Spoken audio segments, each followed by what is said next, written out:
Bharatji, I seriously believe that India is the leader of de-dollarization. And it makes sense with the kind of moves that we have seen from 2016 onwards. I think 2018 was the first time when India opened its cards and asked China, because India understood that China is going to be the main player if we want to have some concrete kind of a de-dollarization. So it opened its cards to China and offered them trade in national currencies. But China in 2018 rejected that. Uh, I see it.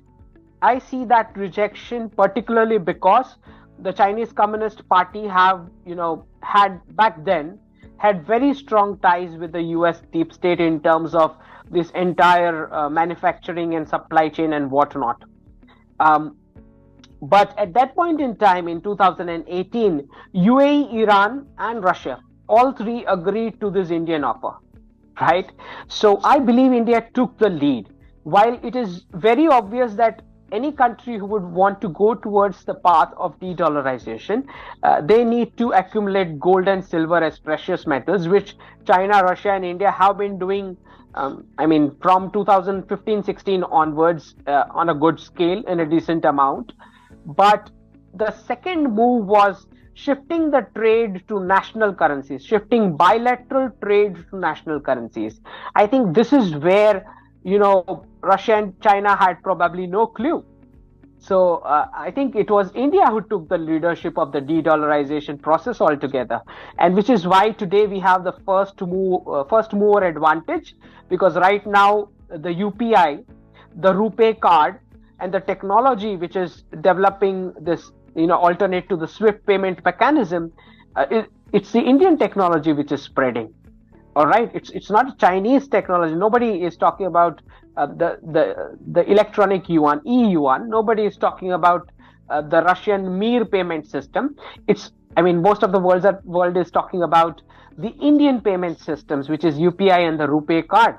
And there are now 35 nations lining up for it, which means that it is true that it's India who started de-dollarization. It's not Russia and China. Russia and China were just I would say consent on accumulating gold and silver. That was a common thing among all the nations, not just Russia, China, and India, that you need to accumulate gold and silver as precious metals in central banks' reserves to replace the US dollar. But the first step, which is cutting out all the multilateral trade deals, which involves more than two nations with United States dollar, I think that was an Indian step. So this entire leadership of de-dollarization is Indian. It's not Russian or Chinese. You need to understand that when the fish is entering the trap, you're not going to stop the fish, right? So it's not just about Google or Microsoft. We have Airbus, we have Boeing, we have Raytheon, we have General Electric, right? General Atomics. All these United States biggies, companies, are not just tying up. To my knowledge and my understanding of geopolitics, these companies are actually going to settle in India by the end of this decade.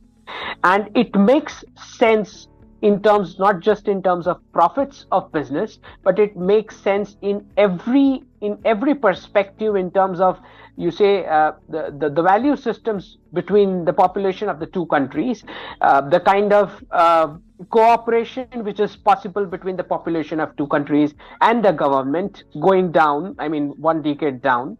I think looking at all of that, these companies are very much interested. I was just looking at a new policy wherein Oxford, Harvard, all these big Ivy League colleges are now to be allowed opening up campuses, not just being allowed to opening up campuses in India, but they are also being allowed to have their own system of assessments for exams and a freedom to issue certificates in terms of courses, certificates and degrees in terms of courses equivalent to the Indian education system. So I look at it as a lot of cream American knowledge systems shifting towards India. shifting and going to settle in India by the end of this decade. And this was very obvious because India has always been the hub of education, and this is not something new. I mean, ancient India had this university campuses in the mandirs, in the temple campuses, where the foreign students would die in their way to travel to take to seek admission, getting filtered out and getting admission in in Indian universities. So this is not something which is what we are seeing as new, but this is where it is heading towards, certainly heading towards. There's no doubt about it. None of the American or the Western, uh, would I say, a cream institute of repute would have that kind of reception or that kind of acceptability in any other geography other than Indian.